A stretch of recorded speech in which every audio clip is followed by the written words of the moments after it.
because there were more parts that I enjoyed, and they're both bad movies, but I enjoyed more parts of 3 than I did Origins. I pretty much watched them back to back. I uh, watched all three X-Men movies, and then I watched uh, X-Men Well, Origins yeah, Wolverine, and I was like, oh, same thank here. God. Same here. That's for me. I'm like, wow, I didn't think they could make it worse. I was like, oh, thank God they didn't. They they're just they're just pretending that didn't happen, and then Well, they you go and on to. yours. Well, you and your part of the country that are stranger than us for like the X-Men Origins, I suppose. Hey, Mississippi sucks, man. I will be the first person to admit that Mississippi, he sucks, and I live here. I Okay, grew up well, here. eh, But yeah.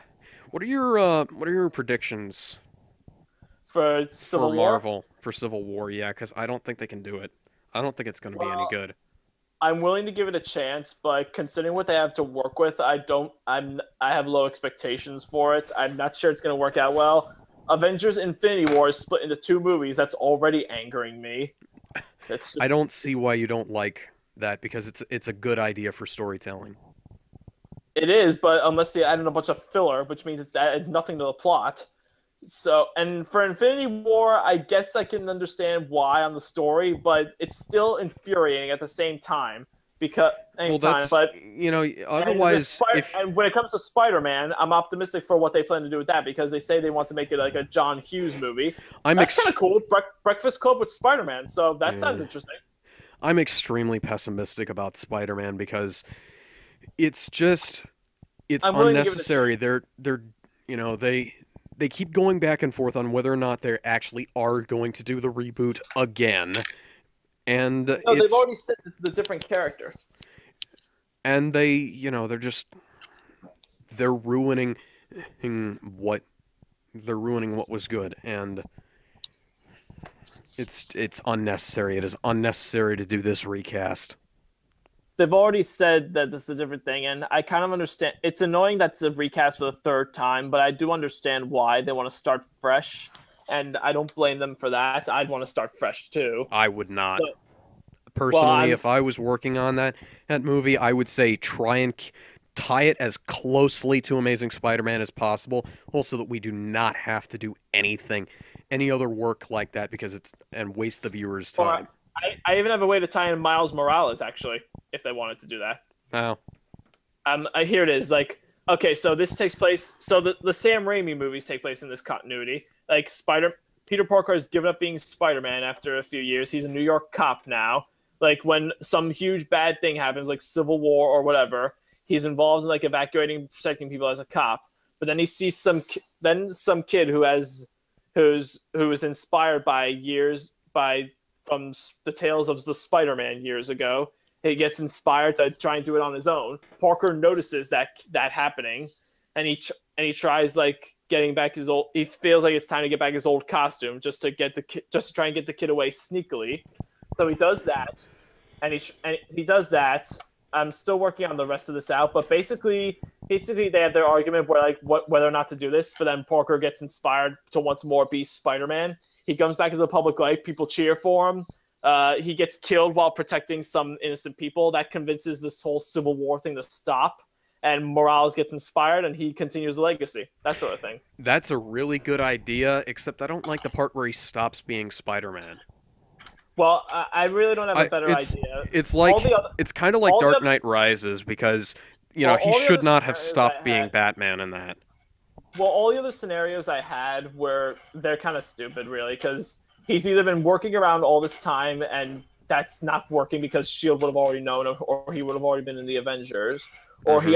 he still operates as Spider-Man, but in a sneaky way. But he can't be sneaky that way because the web, and it would be a dead giveaway unless he makes an actual rope that he traps people in, and also the enemies are still out there after him. Everyone he'd be too recognizable. You know what I mean? Yeah, it it really doesn't. I'm really trying to. The story was really me trying to make the best situation out of a bunch of bad options. Yeah, personally, what I would do is that reshoot the ending of Amazing Spider-Man 2 Redo the where, entirety of Amazing Spider-Man 2. well, if you have I, to keep it, redo it so that Peter Parker gets killed by the Green Goblin and Gwen Stacy takes up the mantle, figures out how to do all this stuff on her own, and she becomes recreates the spider bite. yeah, she becomes Spider-Gwen, and she goes on to join the Avengers. But ideally speaking, just remake Amazing Spider-Man 2. Go back, use the I say original. start from scratch. I say start from scratch. Oh, I say use the original Amazing Spider-Man 2 footage that they just threw out, because they pretty much remade that movie on. Yeah, that's why I say start from yeah. scratch, because the movie that is presented, I see no redeeming quality except for Garfield and Stone. So restart from scratch. Yeah, just keep Dane DeHaan as Harry Osborn, but get back Willem Dafoe as Norman Osborn.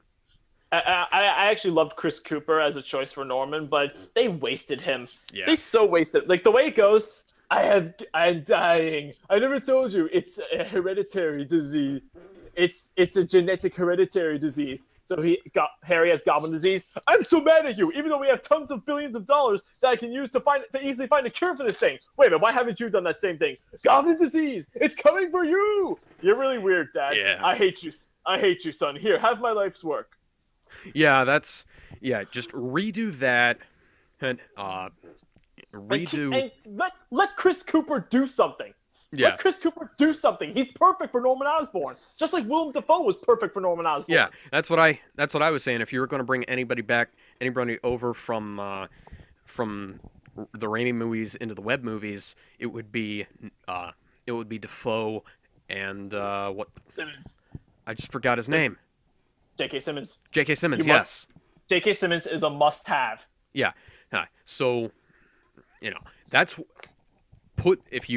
This was my vision for a Spider-Man movie. If I was directing the new Spider-Man stuff, pull a Days of Future Past, except don't retcon it in universe. Just pretend Amazing Spider-Man 2 didn't happen, and then just say retcon all of Amazing Spider-Man 2. Okay, this year not happen. It's its own bizarre, forgotten chapter. Here's my press release. Okay, Amazing Spider-Man 2 sucked. Next year we're releasing the real version. We're making a real Amazing Spider-Man 2 this soon. You're going to have to redo the original script though if you want it to fit in the MCU though. Yeah, but that's not hard. That is not hard at all. Okay, and don't have Garfield die just yet. Have him die in the third movie, and then Gwen Stacy suffers depression for a time. But then when some bad stuff happens, the Avengers have to come in. She just can't. Yeah. She feels like she can't just do nothing. But what is she gonna do? So she tries providing technical support. But then she realizes. Then she gets inspired to try and continue the legacy of Peter of Parker. So she tries to recreate the spider bite. She does that. She gets the powers. And she makes her own costume, becomes Spider-Gwen. She has a tough time adjusting, but then she undergoes training by S.H.I.E.L.D. or whoever. Train with Black Widow and whatnot. Yeah, that sort of thing. Yeah, and then later on, bring Andrew Garfield in again as Ben Reilly. Yeah, Ben Reilly. Have him be Ben Reilly. Don't bring Parker back. Just keep Parker dead. Have Ben Reilly be around for Scarlet Spider, and maybe have either Gwen or Riley die, and then Miles Morales can come in. If you had Gwen Stacy die, you'd remove the best thing about the Amazing Spider-Man movies. Emma Stone was the absolute best thing about it. Now you see how I, as a director, would have handled Amazing Spider-Man 3. I would have just Emma Stone is now Mary Jane Watson. No, we're not explaining why they look the same. No, we're not explaining. Actually, Shailene Woodley's a good choice to play Watson, I think. I know, but instead of this is what I would have done. Better character. I would have kept Shailene Woodley. She's a good actress. Yeah. Okay. This is what I would have done personally. No, we're not explaining why she acts and why she looks, acts, and does everything exactly the same as Gwen Stacy. We're just rolling with it because Amazing Spider-Man 2. Wait a minute. have Mary Jane be a clone of Stacy. Hell, why not? That Because would be, for one thing, and then it doesn't. and then you could actually It have Peter explains it. react to it. It explains Gwen Stacy. It explains Emma Stone coming back. It keeps the good characteristics of Gwen Stacy while making Mary Jane less bland. And yeah, I like that idea. Yeah, that's actually a really good idea. It's like the bringing Peter Parker, bringing Andrew Garfield back as Ben Reilly, because that would, that would actually have some explanation, and then it wouldn't. It would allow them to do the death of Spider-Man and kind of thing without having to completely remove the actor. Yeah, And that'd be great.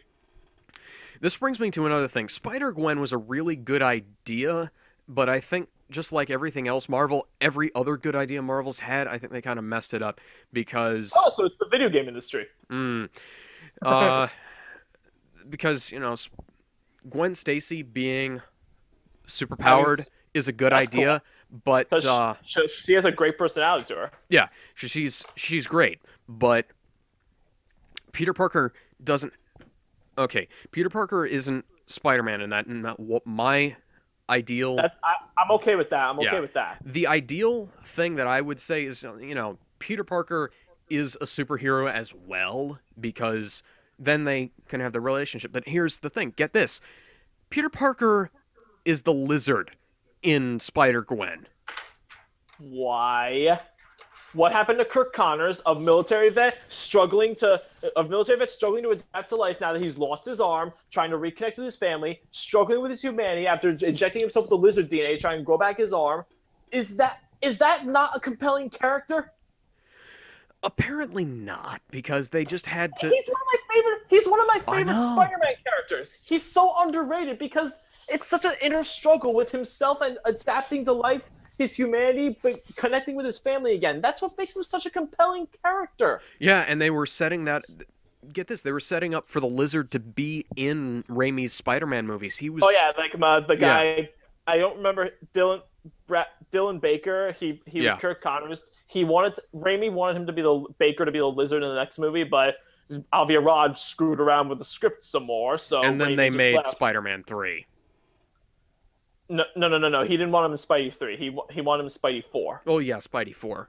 Yeah. Avi Arad screwed around with the script some more because apparently the audience reaction had meant nothing to him. Mm-hmm. So that happened, and then after that, so my way of doing it, I would not have Peter Parker be a superhero. I would not have him have powers. I'd instead have him be like a strategy guy. He's like a tech support. He's a hacker. He's like a male version of the Oracle.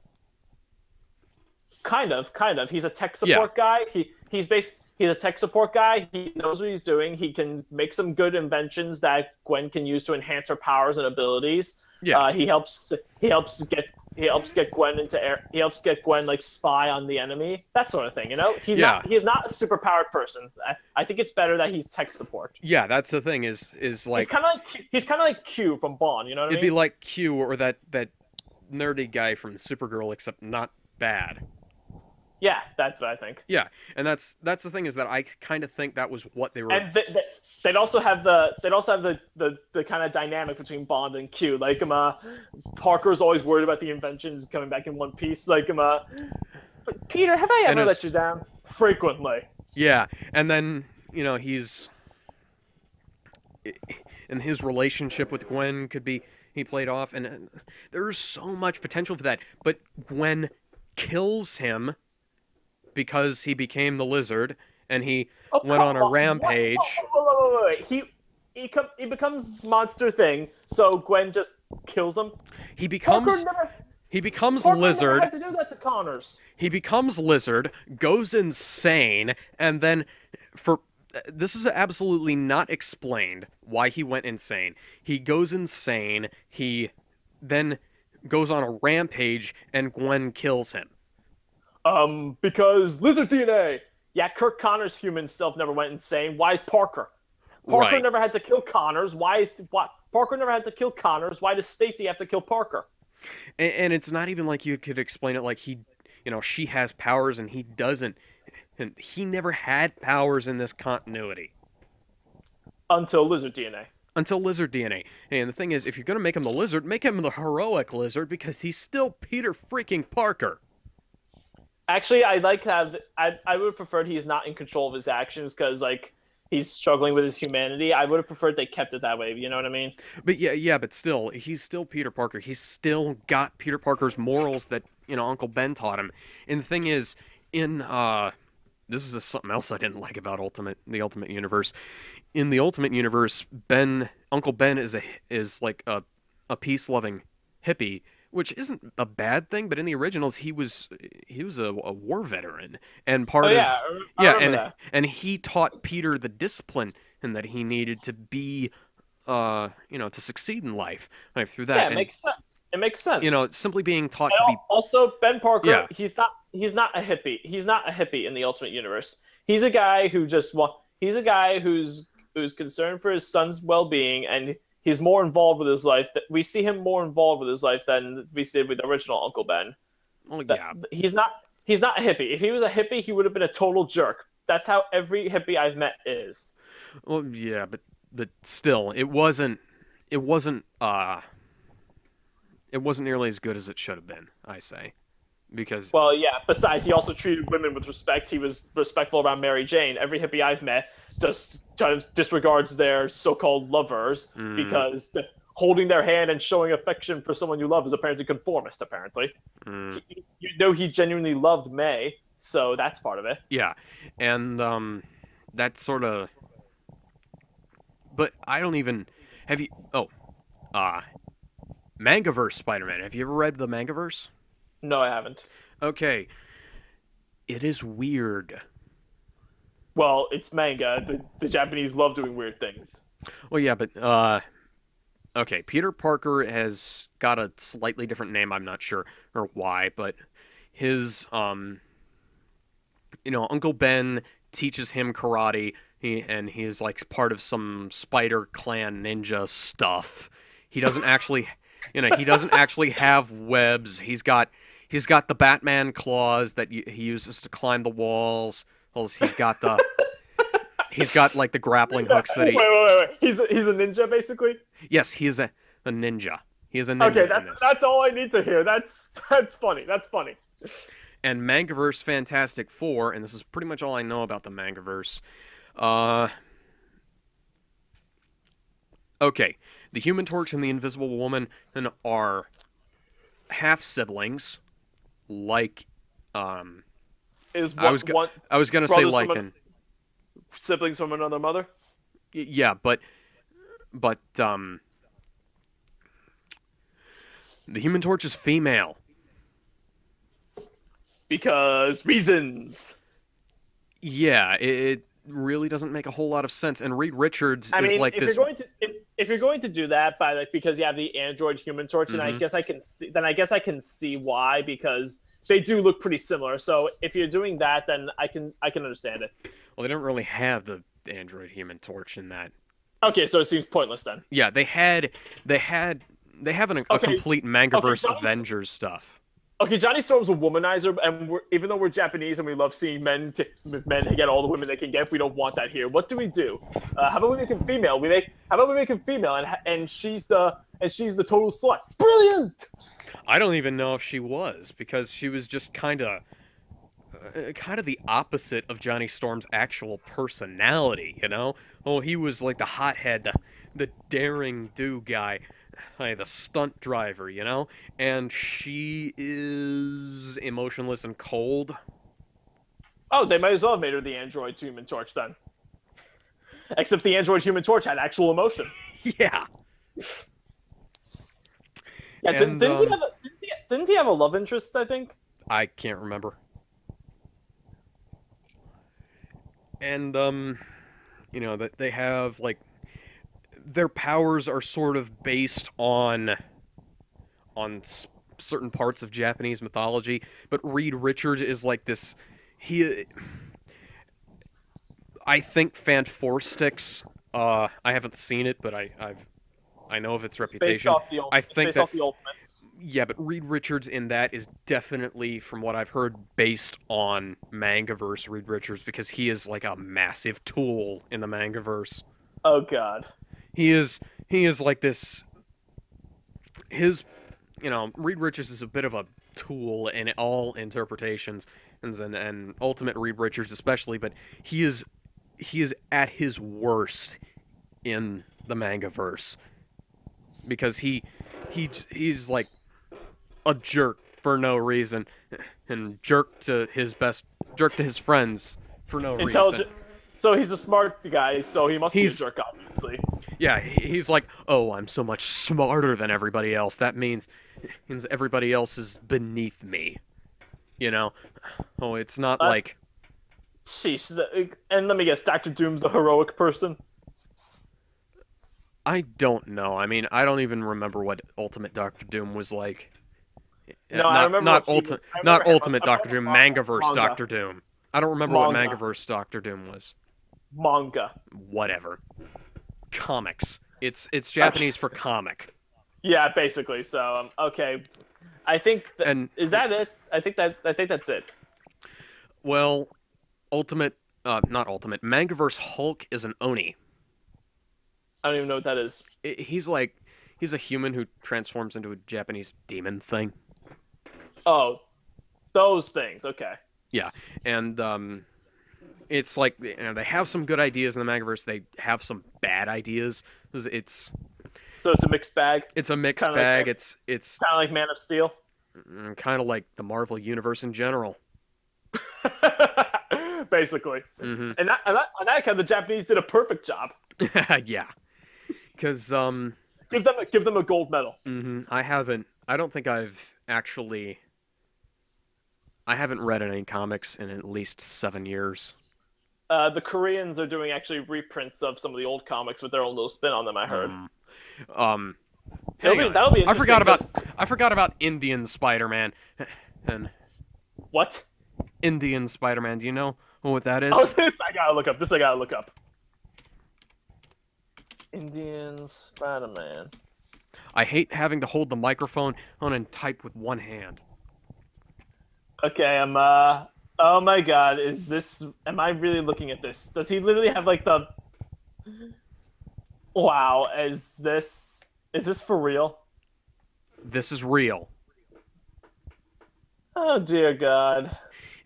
I'm just gonna, for a second here, Japanese Spider-Man he got his powers from a gauntlet on his wrist. He did like the morphin time thing where he would, Morphin time! he would transform with the gauntlet and get the thing out of the suit. Okay, his powers come from aliens. There was this alien who lands, dies, gives him his robot, gives him his powers, and all that. Oh, Spider-Man India, comic book published in India by Gotham Entertainment. Huh. Wonder where they got that name from. But yeah, For those of you who don't know, Gotham was the name. Gotham is this English town. That was the inspiration for Gotham for Batman because it was riddled with crime. But that's for the DC podcast. Yeah, Indian Spider-Man has he's the suit from the head to the waist, from the waist up is essentially the same, but then he's got this loincloth on these curly shoes and white ninja pants. I don't even want to hear the rest of this. He is Pavitr Pabakar is his name. He moves to. He is a simple This is Indian back in 2004. boy. Yeah, This is back in 2004. From a remote village. His aunt's name is Maya. His love interest's name is Mira Jain.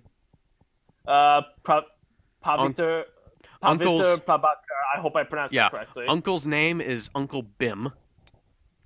Nayland O'Berry, Norman Osborn, Harry Oberoi, sorry, Harry Osborn, Eddie Brock, Doctor Octopus is a demon thing in this. Indian Spider-Man is weird. Yeah, okay. I don't even And want to hear the rest of it. I don't even want to hear the rest of it. so, what do you think about the Marvel Zombies books? Never was a fan of those. Yeah, I kind of thought they stretched It's just credibility with that. it's just oh, zombies are popular now. Let's make our heroes monsters zombies now. Well, also they completely ignore the regenerative abilities of a lot of the characters because Apparently it's a virus that nothing can stop somehow. it's I think. literally the T virus. Oh, basically Resident Evil with No, Marvel no, it heroes. is literally the T virus. They get infected with Canonic the T virus. canonically speaking, ultimate It's Marvel's T virus. no, canonically speaking, The Ultimate Comics are involved. I know that. The Ultimate Fantastic Four. yeah. Well, canonically speaking, uh Marvel Zombies takes place in the Resident Evil universe. Are you kidding me? No. This is confirmed in Wesker's end. This is confirmed in Wesker's ending in Marvel vs. Capcom 3. The ultimate not the ultimate. The zombie universe outbreak is caused by the T virus. Wow. And Albert Wesker is directly linked to that, and the Chris Redfield, Jill Valentine, and Dante from Devil May Cry, who lives in Raccoon City. For some reason. Well, and his, he's going out with Chris's sister. Yeah, they're all involved in the video game version of the Marvel Zombie universe, and they kill all the zombies and stuff, and then they do that stuff. I'm not kidding. This is actually canon. It's like Marvel Zombies is part of Resident Evil. Yeah, Marvel Now, Zombies is part of the Resident Evil universe. I've not played the games. I've only watched those awful movies, but I am familiar with the basic concept of behind the games. Like, yeah. So that's my impression. And this is like I said, this is directly confirmed by the end of by the Wesker's ending in Raccoon, not Marvel vs. Capcom 3. Sorry. And well, that's yeah, let's look here. Okay. I think that's all we got now. Oh, hey, Spider-Man was originally going to be in the X-Men movies. Oh, yeah, I heard about that. Yeah, he was in X-Men 1, but he was cut from that. Yeah, I heard about that.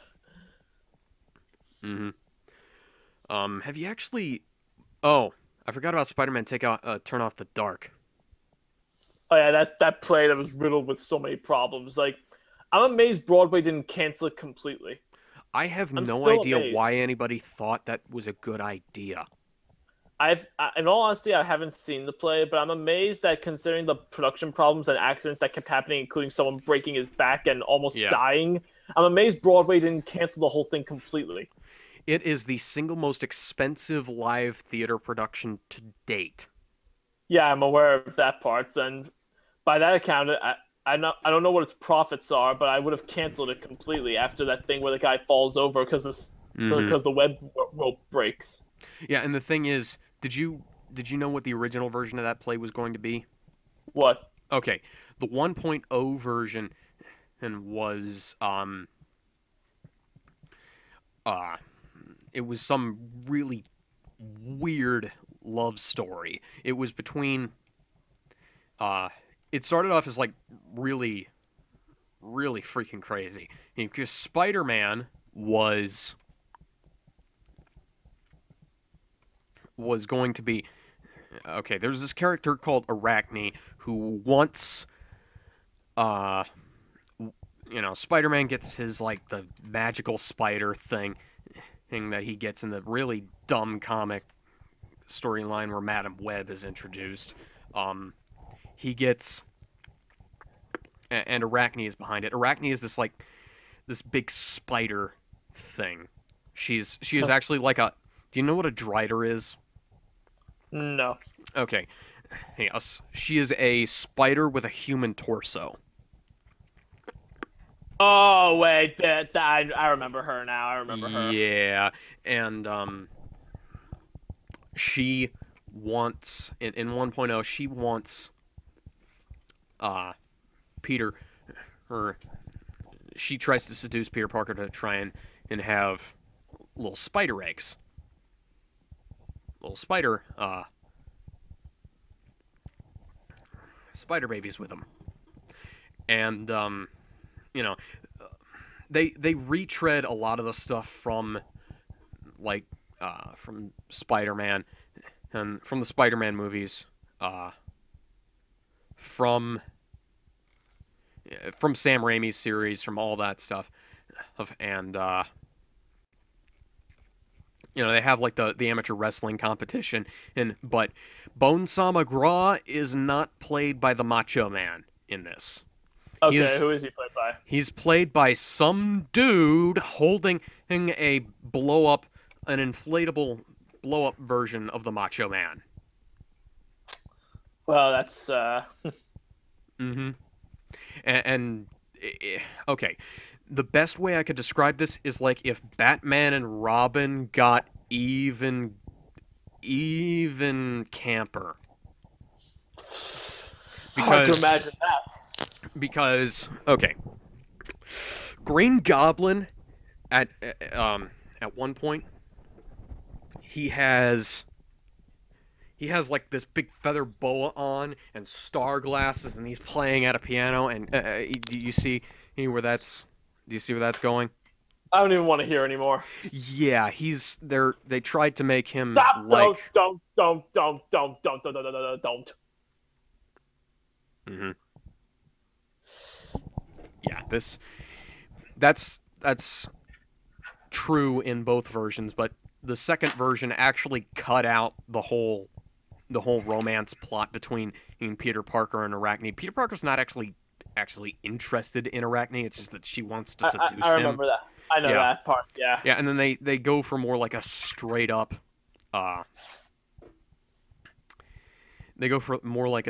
Sinister Six kind of thing.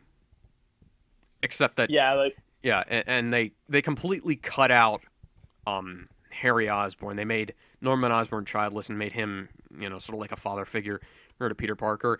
And the thing is, Peter Parker's origin as Spider-Man in this has absolutely no meaning. Huh. Uncle Ben dies, but it is in no way something that he could have prevented at all. He could, wow, because he's just shot by some guy, and it's not like somebody he could have stopped. It's not like the guy in the comics. It's not the guy in the movies. It's not something that he could have done anything about. But wow. he takes complete responsibility for that. He starts angsting all over the freaking place. And I don't even want to hear it. It sounds too much like Anakin Skywalker in the prequels. It's essentially like that. Yeah, going from pure villain to idiot heartthrob teenage angst. Yeah, they tried to remake the Raimi movies as a musical, and it didn't work. With Turn Off the Dark. Yeah, and they tried to remake not just the first one. They tried to remake all of them at once. Wow. I haven't actually seen it, but I've seen a bunch of clips, and it was not good. I have not seen it. It's like the Superman musical, almost. I haven't seen any clips. There's a Superman musical. There is a Superman musical. I don't even want to hear anymore. Like, I want to hear any more of what Broadway's doing, venturing into superhero genres. Yeah, that's a little bit crazy. Yeah, okay. I think that's it now. I think so, yeah. I think we've covered pretty much everything. Yep. Okay, then. And hope you all enjoyed our little rambling on Marvel as well as some other stuff. Hope you enjoy Out Loud Culture and have yourselves a good night. Stay tuned. Yep. Bye.